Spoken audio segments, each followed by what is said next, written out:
Lance, what's up? Rhett, oh my goodness, it's been like forever, bro. How are you? It's been a lot of time together these days. I know. I'm very thankful for this budding friendship that everybody gets to witness. Yeah, it's yeah, it goes way back, but we won't get into that today. Right.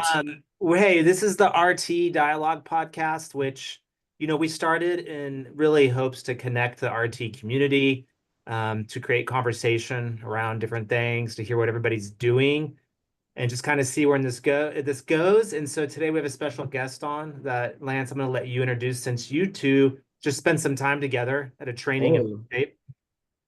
So this guy's a total gem. His name's Justin Little. He's coming to us from the Sisters, Oregon, where he runs his own practice of about 5,000 therapists, I believe.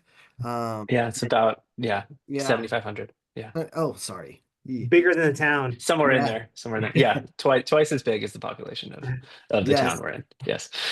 But yeah, we love Justin. We literally were just together about a couple of weeks ago in Atlanta or Rome, Georgia, and Hmm. Justin he brought it. I just want to say this guy's got therapeutic chops that are only bested by his music. Skill level flow. This guy, you can say, "Hey, do you know this song?" And he'll go, "Hmm."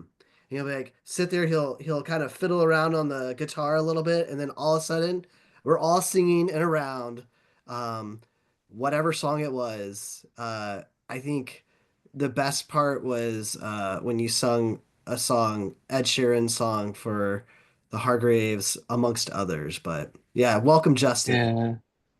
Yeah. Thank you. Thanks, guys. Yeah, we Lance and I are coming well, I don't know where you're at, Lance, but I'm like still coming down the mountaintop, I guess, from that experience. Yeah, it was really lovely to be at that turning from anxiety training and to I got to be in Lance's group. So I could say many of the same things about you. Just yeah, bringing those skills and helping us work through stuff. And it's like you're the therapist one moment and you're role playing and helping somebody else work through something and they're really struggling through it and you're like, you got this. And then now you're the client, right? And now you're the one having to work through it. And I remember that moment in the parking lot where I like had to take a step forward in my like stop, turn slow, and my body just like didn't want to do it. Like I froze and like my foot was like hanging in the air. And I think you were like right here. Just like, you do it, So I took a step, and then it was like, okay, I could do this. I can get out of fight or flight right now. That's that's what I can do. So yeah, thank you, thanks guys for having me on, and yeah, Yeah, and I'm excited to connect. you're making another big step today, man. Yeah, Uh, yeah, very very excited to have you on today, and we'll probably get to talk about a lot of fun topics. I know we're going to try and hit forgiveness therapy in the wild, um, hmm. and then I know Rhett's going to have some good musings for us today. I can Oh, see it in his eyes. I just really would. I would talk to you guys for like 4 hours. I just don't know if anybody would tune I in for know. 4 hours. You know what I'm saying? It's so Yeah, niche. We'd be in deep in the weeds. Yeah. I'm just jealous Yeah. he lives in Oregon, honestly.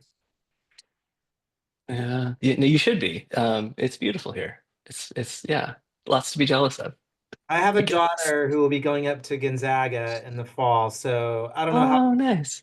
Spokane to Needles is, but maybe I will make my way out there. And Yeah, from Spokane to Sisters, where I live. So Sisters is, and I can see it out the window here. We have the Three Sisters Mountains right in the middle of Oregon, the Cascade Range, and so that's why our little town is named what it is. And from Spokane, uh, we used to live in Vancouver, and it was like 5 or 6 hours, I think, to Spokane from there. So it's probably a good 8 or 9 hours, I'm all right. guessing. Well, I'll be there at some point.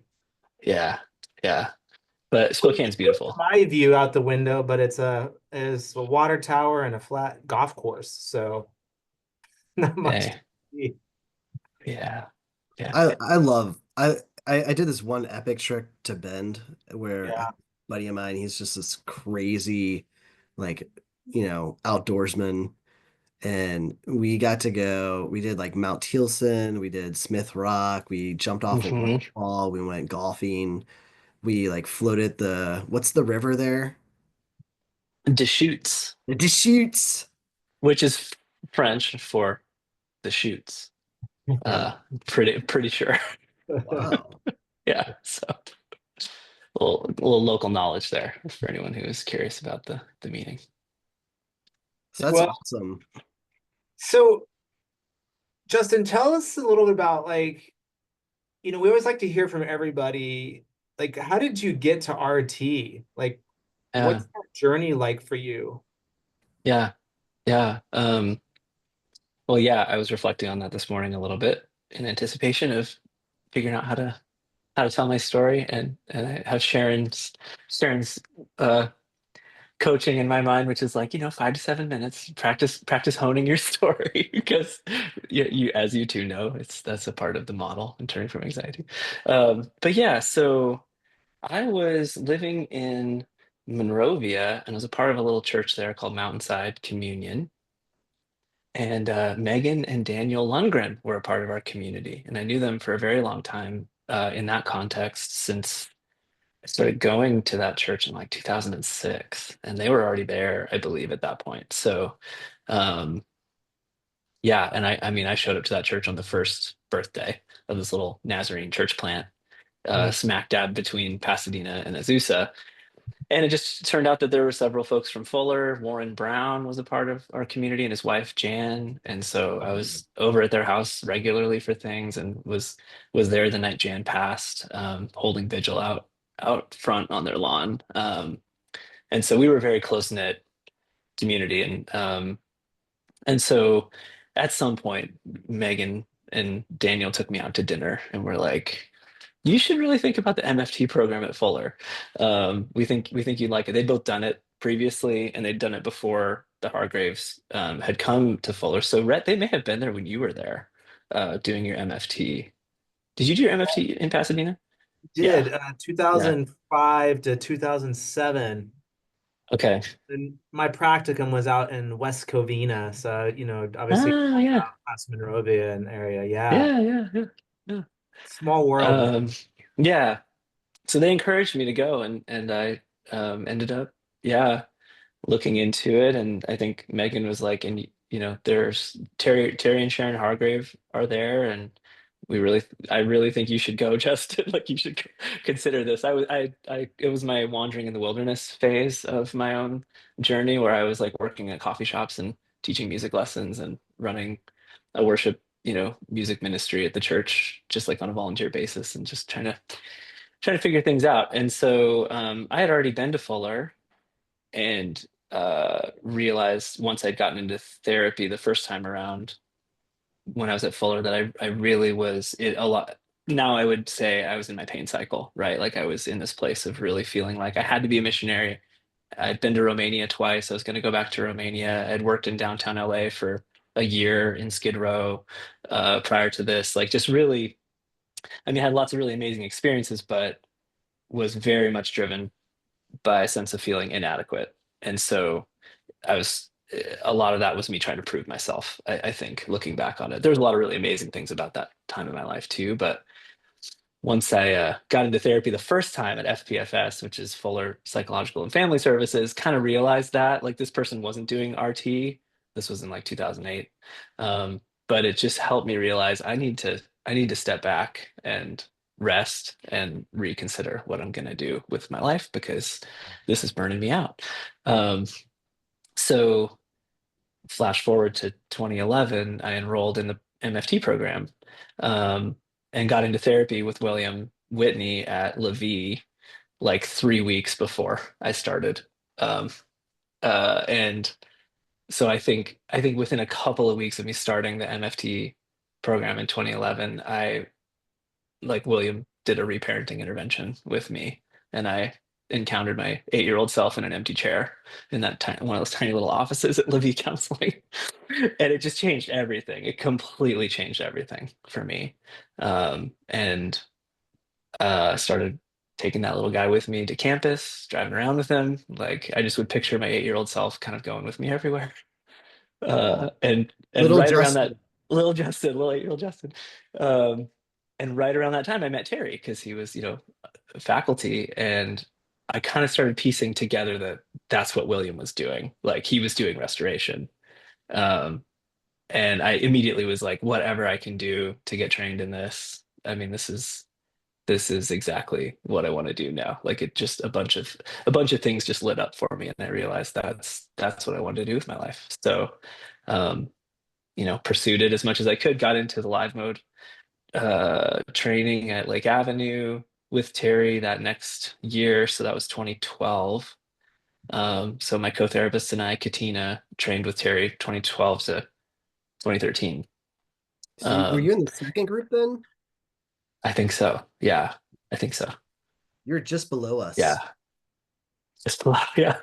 Um, and so yeah, that was it. I mean, I met my wife during my time in grad school. She was going to school at APU, doing a master's program there in clinical psych with MFT emphasis, and we ended up getting married right before I graduated, and then started our family. And we were in Monrovia and realized, and I was working for Megan actually. I went back and ended up working at Megan's practice for a bit at Relationships for Better in Monrovia.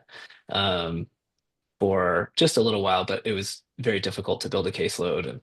And we were feeling the squeeze of living in Southern California financially. And so we ended up actually using the other thing I should say too is that Kari and I then got to go through Sharon's Marriage Strong course together at their home. I think the next year after I graduated, we were able to do that. So we learned our pain and peace cycle together as a couple, and we got to go out to Pepperdine and do one of those trainings together with Sharon, and it was really meaningful. And we continually say that this is why we're still married. The 4 steps and the problem solving framework. Those two things from Relate Strong have just continued to be something we go back to. So we use the problem solving framework around the problem of living in Los Angeles and not being able to afford it anymore. And I couldn't find a job like as a therapist. Like, Southern California is like the mecca for MFT. And so we ended up moving out of state and went to Vancouver, Washington, where I started in a little community mental health nonprofit as a child and family therapist associate, unlicensed, and was thrilled to be working full time doing therapy, because I'd worked in like the admissions office after I graduated. I kept teaching music. I was trying to build a caseload down there in LA, and it was just really difficult. So, um, yeah. And then I was, practicing restoration with like everybody I could, and nobody knew what I was talking about. Like all of my Yeah. coworkers, supervisors, in Vancouver, Washington, like, yeah, nobody knew what restoration was at all. And that was starting in like 2015, I want to say. Um, so, so yeah, I guess that answers your question, Rhett, and I'm getting a little further down the road, but that's really what brought me to it in the first place was just a lot of things coming together right at the same time. Um, Yeah, I I mean, wasn't timing you this time, by the way, Justin. oh, okay. Well, that's different than I guess the story I would share in turning from anxiety, which has a lot more to do with my own pain cycle and peace cycle and everything. Yeah. But I think it's cool, yeah. no, to hear people's stories because no, most people don't have, there's not some linear route. You're like, this is what I'm going to do with my life. Or even Mhm. if you think that's what you're going to do. I was talking to a person the other day who, you know, they're younger and they want to be a therapist, and there's all this pressure to know right now at 22 how it's all going to unfold. And I'm like, I'm 50 and I still don't know how everything is unfolding. So, like, to hear all the little pieces of all the connections you had, and just it sounds like you were pursuing your curiosity around a lot of things as you did your own work. And it's cool where that led you. Mhm. Yeah, I'm so grateful for where it led me because I mean, I just sometimes I think about like alternate reality. Like, what if I had never, had that experience with William or Bennett Fuller? I mean, sure, I'd be living a really great life, but it just totally altered things for me. Um, and yeah, how that played out, and then meeting Kari and eventually, getting married and having, having kids together and moving together and like building this life together outside of Southern California. Um, I mean, we eventually landed here in Sisters, which is where I grew up. So I I I ended up graduating high school down the street and then went to LA for college and stayed there and went to Fuller and everything. So it's been a really sweet homecoming for me, but Kari's on this adventure because she grew up in Southern California. So this is all this is all new to her. Um, but yeah, I none of that would have, I mean, it just launched me on a totally different trajectory where I was able to stop performing so much and like rest and deepen into my own work and realize that like I have something to offer and give just out of who I am, not just, what I can do.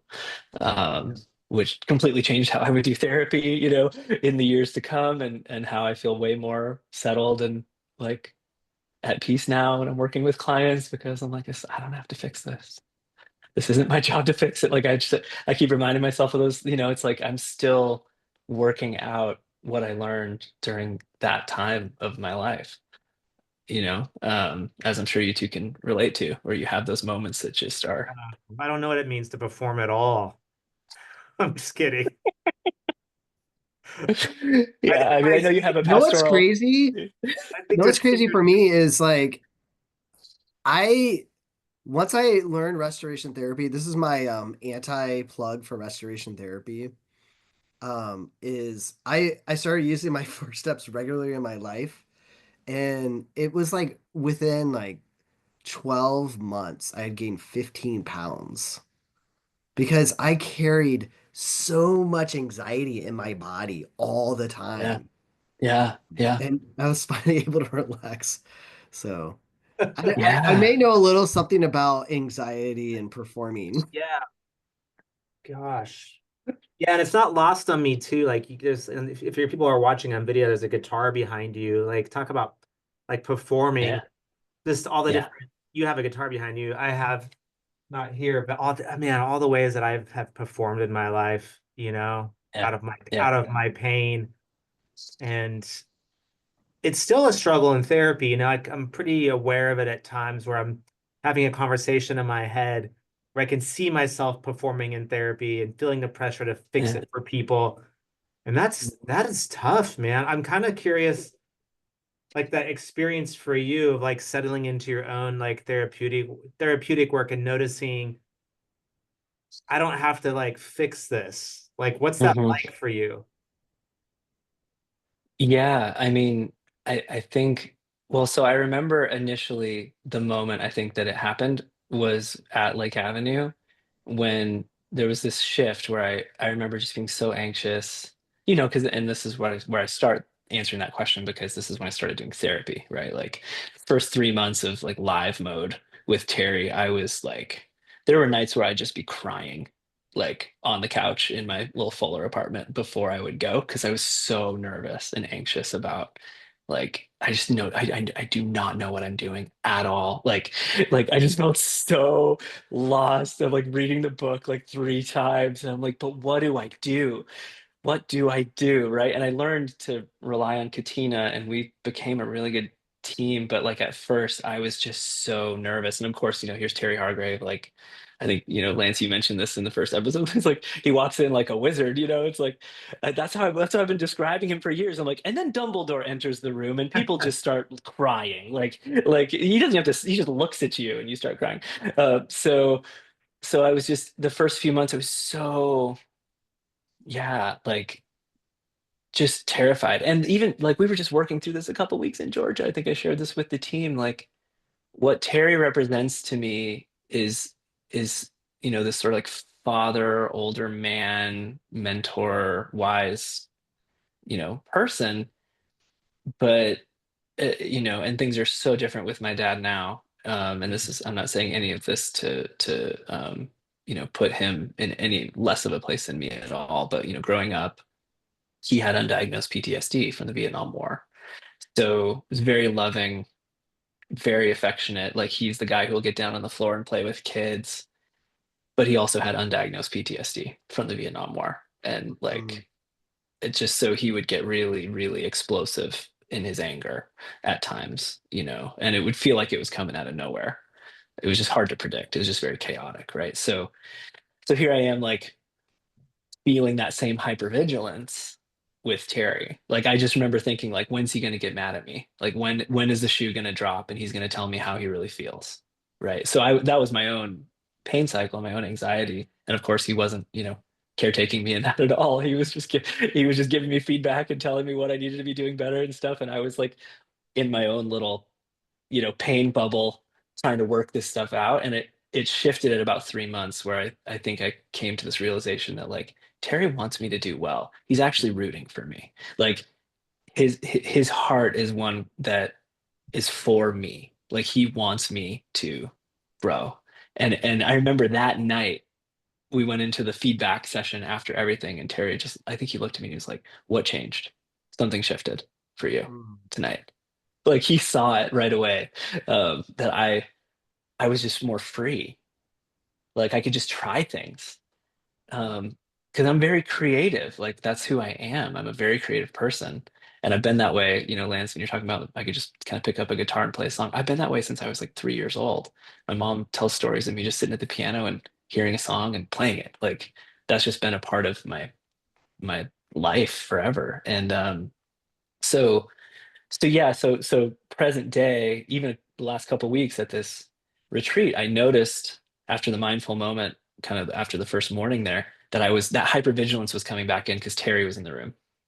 Right? It was like I was like watching his every move. Like I was back into that place, right, where I felt like, oh Yeah. no, is he mad? Is he gonna be mad? Like, which, it's nothing to do with him. It's everything to do with my own pain, right? And so I was able to work through that, and I shared that with our group. And so I think present day for me, I think it is finding some way to hold on to the truth that like it's it's it's safe enough to trust people. Like things aren't going to go the way that my worst fears are telling me, Like so even with clients, I even recently had a client get really mad at me about something, and someone who's like 30 years older than me, male, like classic. Like I'm like, yeah, here we go. Like this is my thing. Like I've got someone in this older position and they're getting mad at me. Um, and I was able to hang with it because this is my client, right? I was able to just go, yeah, that makes sense. He's in his pain. This is what's going on right now. This is what I signed up for. Like this, if I'm getting into working with this client, this is what's going to happen. His pain cycle is going to come out towards me, but that's not about me. That's about him. And so I was able to call it out and be like, "Hey, are you feeling frustrated with me right now?" Like I just like talked to him about it. He's like, Yeah, yeah, I am." And he started sharing why. And then within a couple minutes, he was like, "Oh yeah, it's just this other stuff. It has nothing to do with you." And he started, sharing and being more open and vulnerable about what was going on for him that this relationship was bringing up, which to me was such a win because that was the most vulnerable he'd been in a long time, or That ever. amazing. Yeah, It's so amazing. When we, I think, one of the things we talked about today was to talk about, the forgiveness model. yeah, And, one of the techniques you're using there is a high insight level move there, on the with the forgiveness model, we have these two pathways to choose. I love this. It's kind of like choose yeah, your own adventure, which station yeah. you go to today. And Just the best. Yeah. yeah, and I love that there's an option. It's like, do I want to work with the person or do I just want to Hmm. work with the damage that was left, Uh, Hmm. Hmm. Terry calls it salvage work when we want to deal with the damage because, we got a broken ship that's lost at sea and we got to put something together. Hmm. We have to put the pieces together to at least get back to doing work again, to be able to live again. Or, do we want Hmm. to actually do the restoration work? And the good thing is we can do all like, both of them, and in each one there's options to do. And Yeah. one you're talking about is this insight place where, we ask that question, you know, uh, Hmm.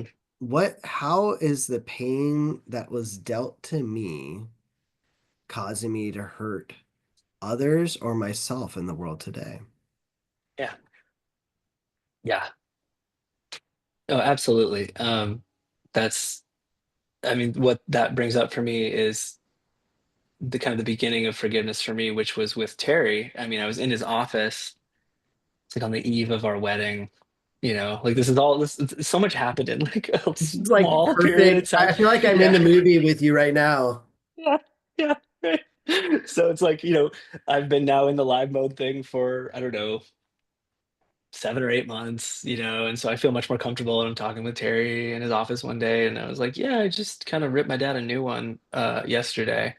Like I got really mad at him. And then like right before we're about to get married, it's like right before spring break when we had our wedding planned and everything. And of course, as my good friend and pastor from Mountainside, Josh Smith, would say, weddings, births, and deaths are those three moments in a family where everything comes back to the surface. And so I was like, yep, here it is, wedding, like my wedding. And I'm like not even like cussing my dad out. Like I'm so mad at him. Like it was bad. I was getting to such an angry place. Hmm. Right. And so it was just coming to the surface how mad I was.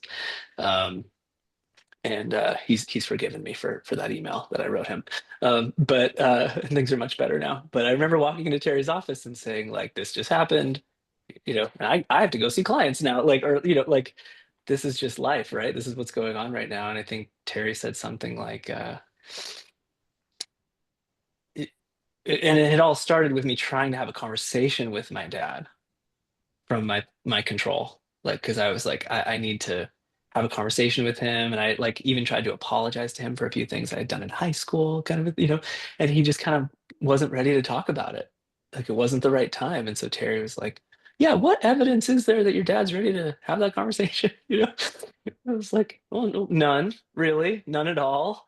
Thanks, No. Terry, for pointing that one out. I was like getting frustrated, and he's like, yeah, so are you ready to stop walking out on the freeway in that relationship? Which I'm sure you all probably heard him say something similar, but it's just this thing where I was like, oh yeah, wow, I'm I'm walking out into a really unsafe situation expecting something different.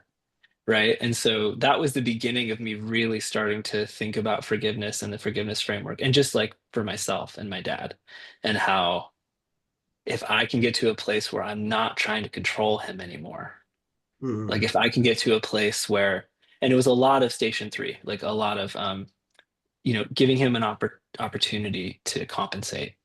Um, because I just wanted him to take an interest. I wanted to go deep. I wanted to have conversations, right? But it just wasn't, we weren't there yet in the relationship. This was like right around the time he got finally diagnosed and started getting treatment through the VA and started doing a lot better, right? And it was around the time that I stopped trying to get him into treatment and stopped trying to get him to get better, as I was kind of just grounding myself and treating him like an adult. He Hmm. started taking better care of himself, like literally within a year. It was pretty phenomenal.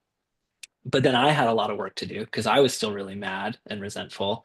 And so all that to say, Terry kind of helped me figure out how to do some Station 3 stuff with my dad, and really come at it from a place of what am I looking for and what's the tiniest way I can offer that, and look to see if that can be reciprocated. And that started years of approaching those conversations differently with my dad, and things feeling a lot better and a lot safer, to the point where now yeah, he lives in our neighborhood now. He and my mom just moved into our neighborhood a couple of years ago. So they're about a minute walk from our door to their door. And our kids are over there all the time. And I mean, 10 years ago, if you had told me that that was the future, I would have laughed hysterically in your face about that, because I'm like, yeah, right. I'm so mad. I'm so resentful. Yeah, right. That's going to happen. And now it's like my 3-year-old goes out and works on the 1934 Ford Coupe with my dad in his garage. Like my boy has these memories with his papa that are just like so sweet. And even the other day, my daughter was like, Nana and Papa are like really getting along with each other, and like feels so much more calm and peaceful these days. I was like, yeah, like they do, don't they? Like I just think they've done a ton of work in their own lives in the past 10 years. As soon as I stopped trying to do it for them. Like that was my lesson, and that's really what. So like when I think about forgiveness, and I like it's very personal for me, and with my mom too. But it has completely changed those relationships, and we've seen them.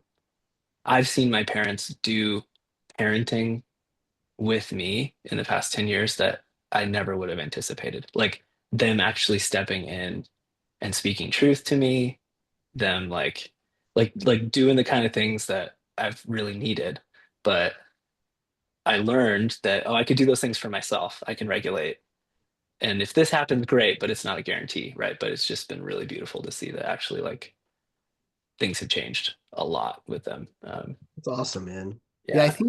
I think that the opportunities for compensation place in the restoration realm is such a inviting like flow for forgiveness. I think Yeah. sometimes Yeah. we have this expectation around forgiveness that you forgive and it's over, right? Hmm. Um, Hmm.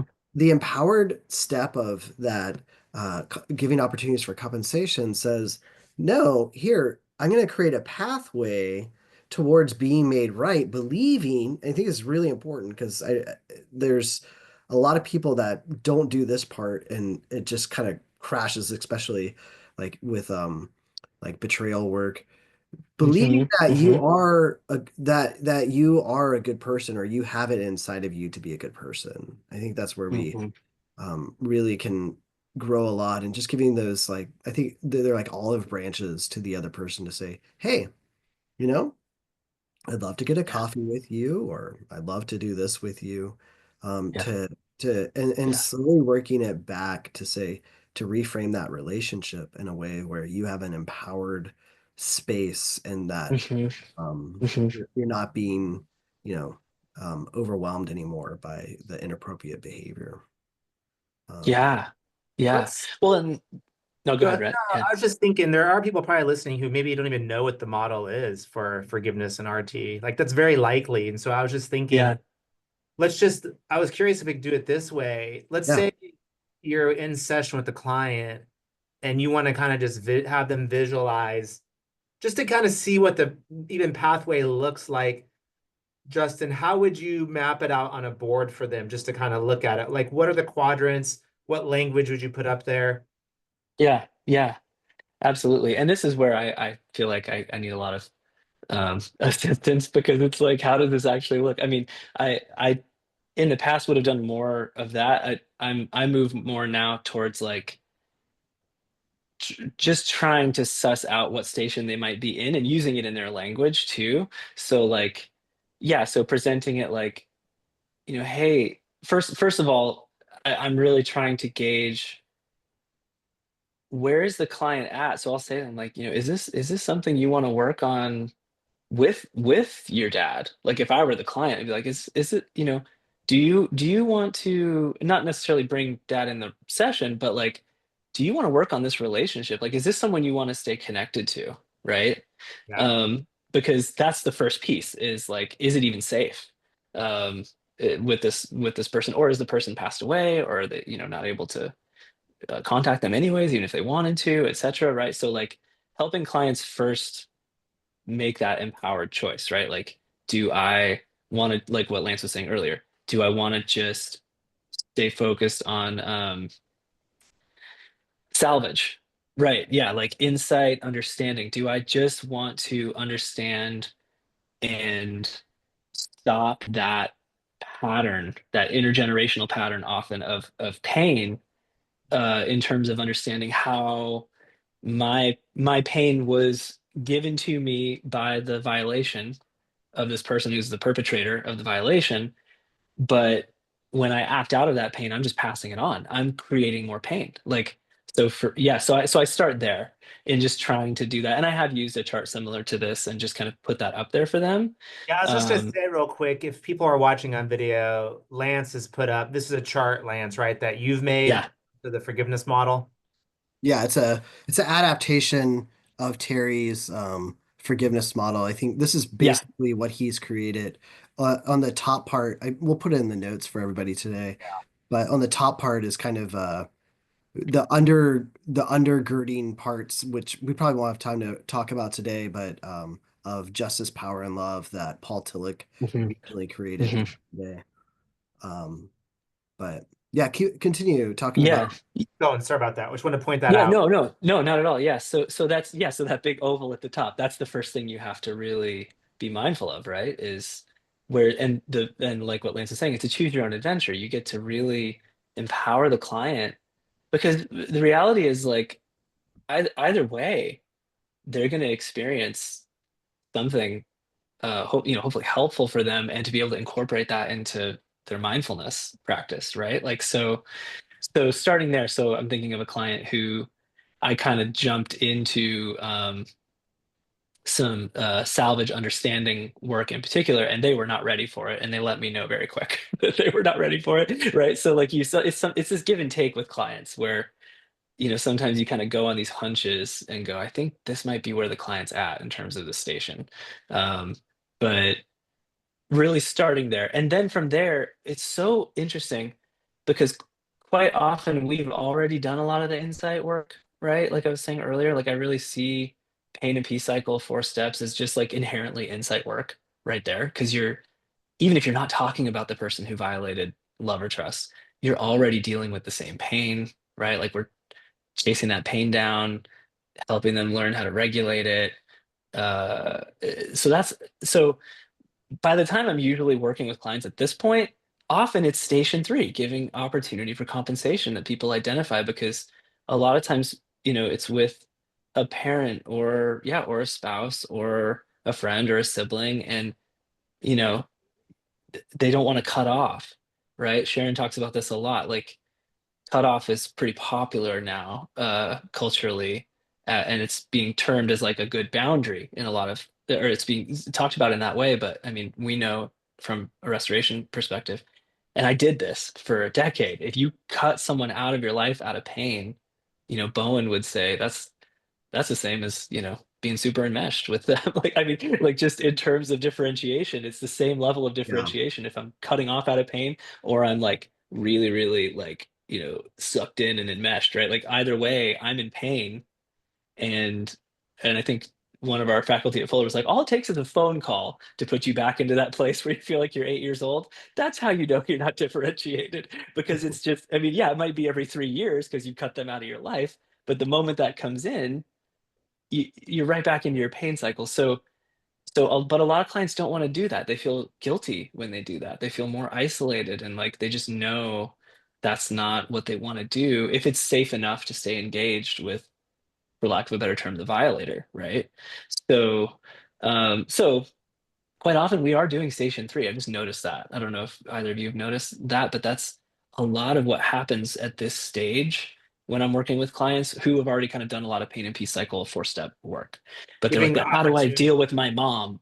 Yeah, giving opportunity for compensation. Yeah. Which is really fun because then we can get into like, and you two may do this differently. What I do is from that station, I go, okay, what is it you're looking for? Let's start there. We'll write it down. We'll like whiteboard it or whatever. It'll be like fairness, you know, I want her to apologize for what she did, like I want her to acknowledge me. I want her to see me. Like, I'm just thinking kind of some of Yeah. the common things that come up. So we start that, we go, okay, yeah, valid, right? Valid goal. That would be lovely if your mom were to do this, but and I'll just go, what's the evidence that, that's going to happen today? It's not, there's not a whole lot of evidence there, but how can I Shall we empower? venture on the highway again? Yeah, this maybe they'll stop this time. Yeah, no, they won't stop. Um, yeah, such a good analogy. Um, and My so, daughter's gotten really big into Charlie Brown recently, so I always think of oh yeah, yeah, Lucy with the the football. with the Yeah, football, and it's like, here we go again. that's totally it. That's totally it. Come on, Charlie Brown. Like, you are just setting yourself up. No, really, it'll be different this time, right? No, it's not. Um, so, so we start there with what is it you're looking for? You want Lucy to keep the ball down on the grass, right? Yeah, that would be fair. Okay, what's the tiniest way that you might be able to show that to her? But in a low risk way, like a postcard version of Like if you do something for her and she doesn't reciprocate, you're going to be okay. Like it's Yeah. just low risk, right? Um, so we work at that point with clients to go, oh, so if I'm really looking for my dad to just understand me, I'll help them identify what's the tiniest bit of understanding you can offer him, but about the weather or something, like something that just doesn't matter all that much and feels like a shallow end kind of place to start and see if it can be reciprocated. So you're on the phone with your dad and we'll role play it, and be like, hey, what's the weather like where you're at? Like just like really that simple. What's that like for And you, Dad? yeah, yeah, no, really, How do you like, feel about that rain? yeah, what's that? Cool, cool. I mean, what do you do when it's raining? Like really, like find a way in to have the client offer that a little bit, but it's not too risky. And so like that's what I did with my dad, for maybe 3 or 4 years. Nice. For in my own story, I just asked him about music, what he was listening to, because he's got a really good taste in music, and it's like I'll learn a lot this way, and at least we'll have conversations.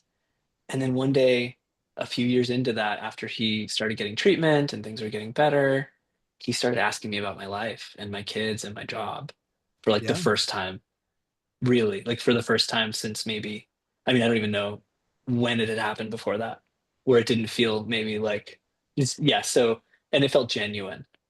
And I really believe it's because I was less resentful because I was able to just engage in a way that was safe so that I wasn't getting hit on the freeway, right? But um, I was then way less angry with him. So he was safer because I was not a safe person for him.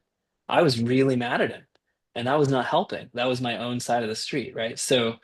Um, so yeah, so I think that might answer the question. And then Which, also, no, go yeah, ahead. I just want to Yeah, repeat back. I yeah. mean, this is, I think there's sometimes we live in this place of unsatisfaction with our people not honoring where they actually are. So we are unhappy that they are not there yet, and we Hmm. miss out on where they are in their journey of becoming towards. Yeah. So we have this expectation that you're going to be able to, climb this crazy mountain, or I don't know what things you guys are into. They're just not at that skill level yet, but there is a place where there is an entry point where they can come in. And Hmm.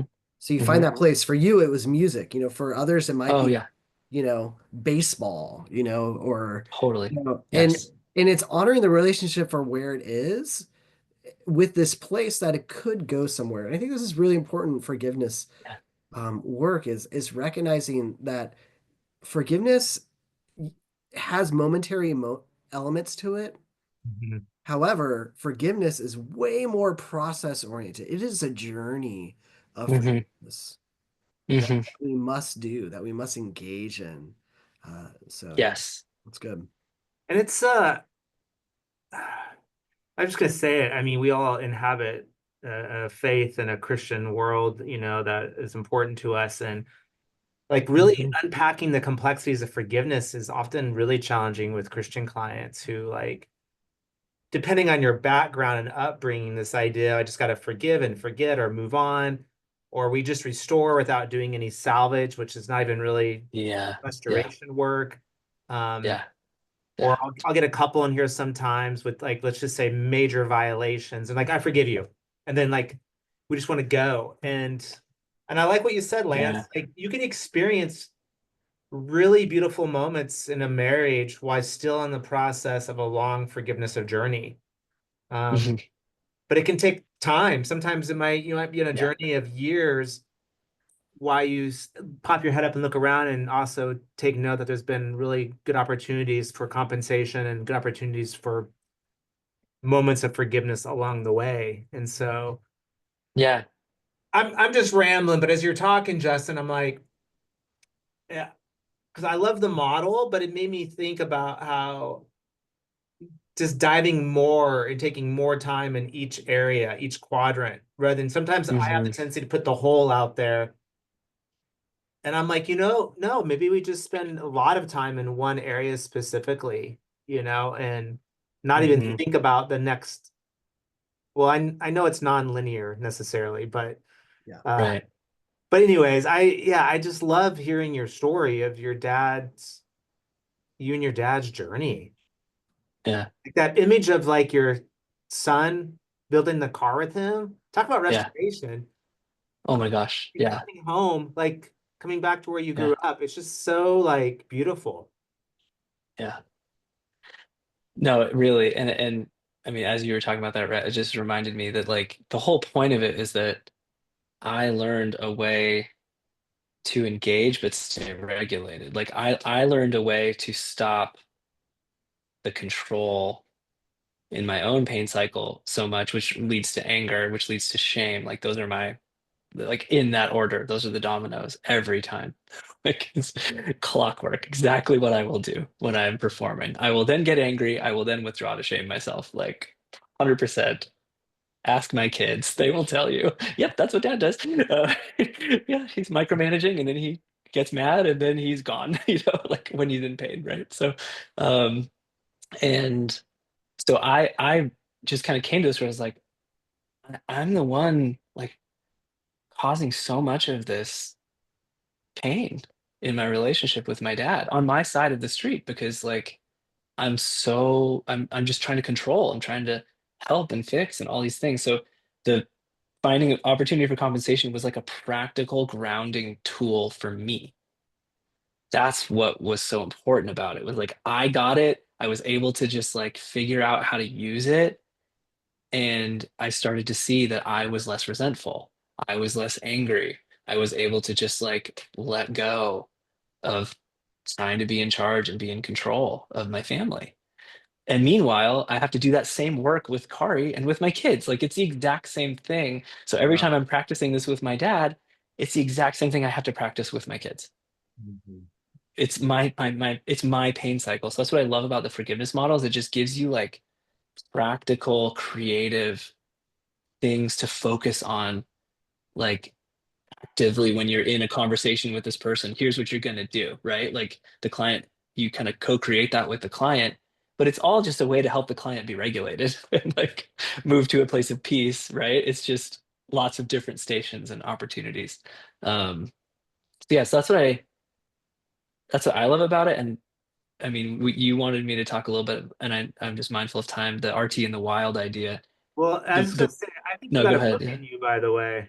Oh, well. Maybe you're the guy who's gonna write a beautiful story into integrating the forgiveness model for not only our RT community but other people. I just wanted to throw that out there to you.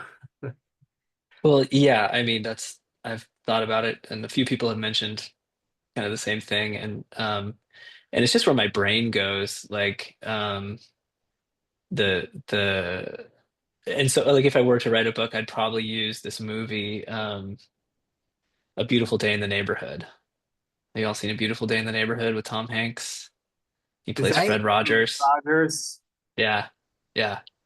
Um That's my go-to if somebody says, "What's the forgiveness model?" I say, "Okay, go watch that movie. Read Family Forgiveness, and then go watch A Beautiful Day in the Neighborhood." Like so, for the RT in the Wild idea, I have lists of movies in like different topics of like RT, and that's my go-to for forgiveness is that movie because all four stations happen. Fred Rogers actually helps this reporter walk through each of the four stations at different points in the film, and it's based on a true story. Like he just kind of becomes this guy's therapist. That's um, great. right. And it's hilarious too. It's a really just like a funny movie, and I think they did a really good job portraying Fred's, life and what he was really like, and how he would just be sitting at lunch with someone and be like, sometimes I like to just take a moment and stare into someone's eyes in silence for about a minute. Let's do that now. And like they're just sitting there over lunch and just breathing and looking into each other's eyes, and like that's who this guy was. Like he was practicing mindfulness, right? Like all the time. To the consternation of his own crew, like at the beginning of the film when the reporter walks in, because nobody else will take an interview with him except Fred Rogers, and he has a black eye, and Tom Hanks and Fred Rogers, he's like, "What happened to you?" Like before anything else, he's like, "You got a black eye. What? what's going on? And meanwhile, like the crew is back here, like, Fred, we're trying to finish the episode. Like, come back, And he just spends like a long time talking to this guy right away. And it just makes the dude more and more frustrated at first because he's like, this isn't about me. But he had just gotten punched out by his own dad at his sister's wedding, like a couple days before that. Hmm. And then he meets Fred Rogers, and Fred Rogers starts helping him do forgiveness with his dad. Like, that's that movie. That's the whole, and it's real. You can read the real article in Esquire that was written about this reporter's experience and how he was taking his pain out on his family and on his son and his wife. And it gets into all of that. This movie is like a masterclass in the forgiveness framework, I think. So, um, So we need to put this on the Substack. I think and I challenge everybody that listens to this. If there's a good movie that yeah. you have, because I think story and narrative is really helpful. So if you're listening to this and you're like, hey, that sounds great. I'm gonna go get a beautiful day in the neighborhood and look through the model. We need to do Mhm. this. We need to put this on the Substack to really create that dialogue we're looking for because we have so many great ideas and Well, um Yeah. so then it sounds like your creativity is in seeing the different things out there in the world, music, Mhm. movies, whatever, and you have this idea maybe of doing a podcast or something. I think Yes. RT in the Wild, is that what you want? RT in the Wild. Yeah, Yeah, that's so share that's more the about that. Because Lance and I are gonna put some lovingly pressure on you to put it out into the wilds. okay, okay, okay. Yeah, it is had I thought about like the Marvel Mindful Minute or something like that. Like, I have all these different ideas because I think Disney and Marvel have I think they're reading Terry's books, I'm pretty sure. Um in different points. But yeah, I just early on I think I started to see, maybe even while I was still at Fuller, I was like, these ideas are not just exclusive to RT. There's stuff happening out there, particularly in like really good stories that are being told. And I'm like, I love action films. I love sci-fi. Like, give me all that stuff all the time. I love to not go too deep in my media consumption because I'm a therapist and I'm like, I don't want to feel like I'm working outside of work. So like, I just want to see a dumb like Arnold Schwarzenegger action movie from the 90s or something. Like, just like, that's sort of what I do when I need to just relax is, I don't know, watch Predator or something.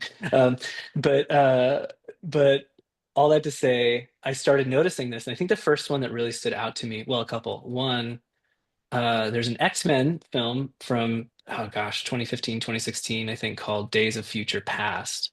I think I mentioned this to you, Lance, at the retreat, yeah. where there's literally a moment. Rhett, have you seen this film? Have not, no. Okay. This is the one I'd highlight among all the X-Men films because there's literally a moment where, through Wolverine, who travels into the past, because he's the only one who can make the trip, like, basically this person sends his consciousness back to like the 1970s. He's still in the future where things are not going well. Like, the world's about to end, the last mutants are about to be killed. But one of these mutants can send someone's consciousness into the past, but the only person who can do it is Wolverine because he can self-heal. If she did this to Professor X, he would die, right? Like, but what they need is 1970s Professor X to wake up and start helping because he's basically numbing himself out. He's using this drug to suppress his powers. So that he can't connect to all the mutants because even in the 70s, mutants were being persecuted quite a bit, and he just at a certain point says, I can't take it anymore. And it's actually connected to the Vietnam War and a lot of mutants who are being sent to Vietnam and being killed and stuff. Like, it's a really fascinating look at the US and politics and all this stuff. But anyways, all this to say, there comes a moment where Wolverine is just really frustrated with young Professor X, and he's like, "You've got to help. You've got to come out of whatever it is that you're in. You know, like we need you." And I know because I'm from the future, and we're all about to die if you don't like wake up and start helping again. And Professor X just won't listen to him. He's like, "You don't know my pain. You don't understand me, like, F off," basically. He's like, that's it, get out of here. Like, he says that to him. Like, he's so mad. And Wolverine's like, you're right, you won't listen to me, but there's someone you will listen to. He couldn't make the trip. I was the only one who could get here. But if you reach into my mind, you'll find him. Because Wolverine's actually in the future in the same room as future Professor X. So past Professor X looks into Wolverine's mind and connects with future Professor X, like 50, 60 years in the future, Professor X. And they have a conversation, right? You can see where this is going. Like Yeah. future Professor X says, literally, like, I don't know if I quoted exactly, he says, you think you're not strong enough to handle the pain, but I know you are. And past Professor X, he's like, it's so, I think he literally says, it's so overwhelming. It overwhelms me. It's going to kill me to feel the pain of all the mutants out there in the world right now. And future Professor X is like, no, you have what it takes. You can do this. Like he's reparenting him, Yeah. like literally a reparenting intervention, future to past. And that's why it's called X-Men Days of Future Past. Like the whole plot hinges on this one reparenting moment. And he speaks directly into his pain. It's specific to his pain because he knows the pain that he was going through in the 70s. Like he knows exactly what was happening. So this whole thing ends. The power comes back on in the facility, and Wolverine says, "Hey, the power came back on." And past Professor X looks at him and goes, "Yes, it did." And then he goes into Cerebro, puts the thing on, and starts doing his job. Like, so that was the first time I was Power. like, The "Wait a minute, power the came power's back back on." on. Right? I was like, who's reading Terry's book over at Marvel? What's going on here? Like, this is literally a reparenting intervention, like straight from that chapter, you know? Yeah. Um, so that was my first kind of like, wait a minute, this is familiar. Since then, I mean, there's so many examples. I won't get into all of them right now because I know we have too much time. I have a whole Well, plus spreadsheet you have to create uh, your own on my art podcast. Yeah. So podcast. that's a little, I guess, I mean, a little moment that stood out to me. There's so many though, Do you like, have any favorite Rets? Any do you have any favorites, Rhett? Favorite what movies?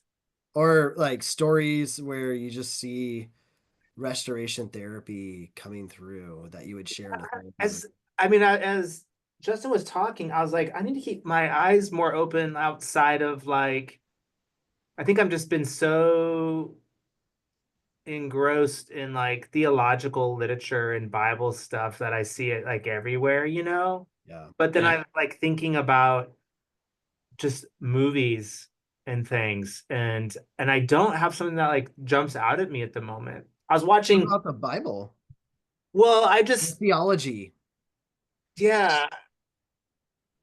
Well, I mean, I guess, you know, when I'm thinking about like, you know, as it relates to RT, a lot of the old self, new self work and everything. I Mhm, mean, I mhm, see that pop up everywhere in movies. You know, you can't mhm, find a mhm. good movie, at least from my opinion, that isn't some type of restoration involved. Like Oh yeah. we're drawn to characters where there's some process of restoration, Yeah. you know, in Yeah. healing. And Yeah. I just I'll have to like think of a specific, which is crazy. I don't have a specific, but I'm just like, those are the movies I love where the character is taken on a journey and there's a process of restoration involved.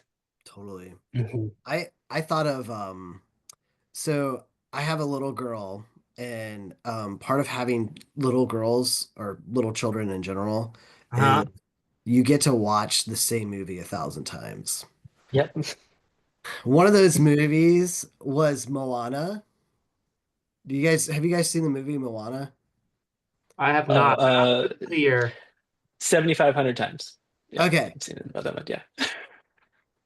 See, Rhett, you probably yours would probably be, with when your kids were at a certain age, but We're watching Severance right now, and I had an ongoing RT discussion about this with a few people on a Yes. thread who couldn't handle the first few shows and were done with it, where I'm totally enraptured Oh, by Rhett, it.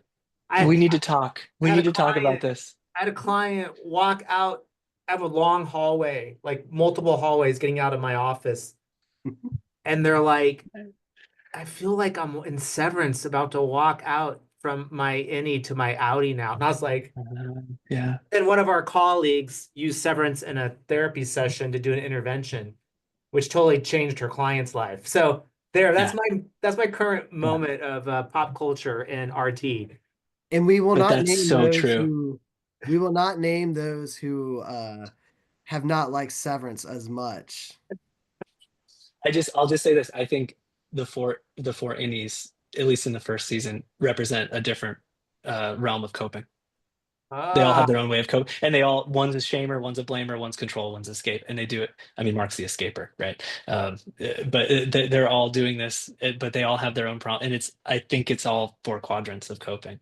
I've watched it twice. I'm analyzing it constantly. I think wow. it's one of the best shows out there. Anyways, yeah. No, this is why I want to see this podcast up and going. Number one, and then number two, I jotted on my notepad. Let's just create a separate category within the Substack that's just all RT and the wild stuff that Justin curates. Yeah, that'll be Oh, fun. I'd be happy to. I mean, if you all, this is the last thing I'll say because I could talk about this all day. But Mavis Staples, who's one of my favorite singers, gospel singer, has been putting out stuff with like Jeff Tweedy of Wilco, and like just her third act has been amazing. And she did this song with Ben Harper, and I think the chorus, which I'll butcher it, but it's like, "Do what you can, do what you must. Everyone's just trying to find some love and trust."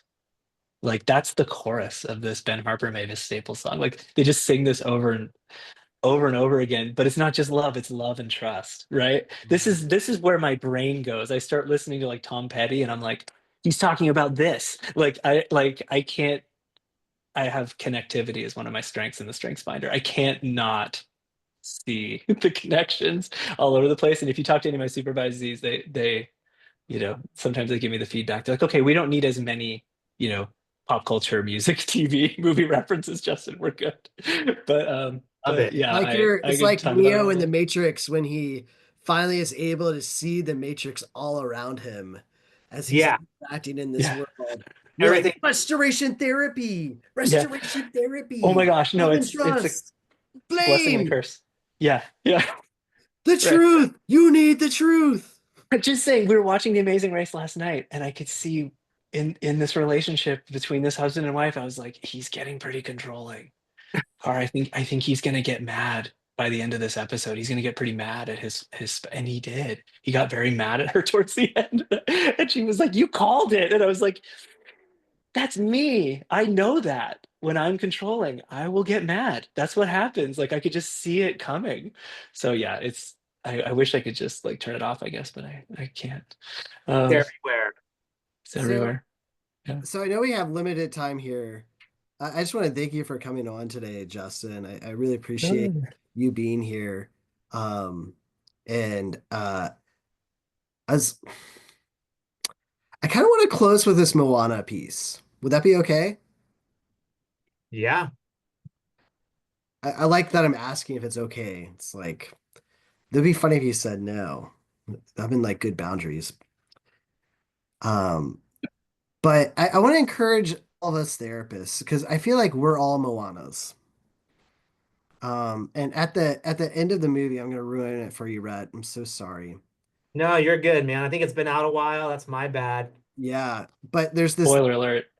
yeah, there's this thing like they call it the lava monster that everyone's afraid of. That Taka. Taka. yeah.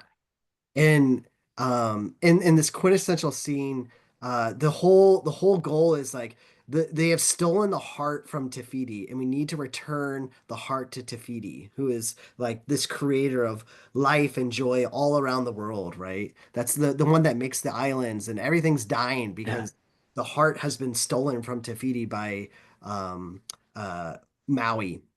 And Moana has been given this task of returning the heart to Tafiti, and she's going and running up after this like crazy scene where Taka's like throwing these like big bombs at her, and she like climbs this huge mountain, and she gets to the top of the mountain only to see that Tafiti is gone.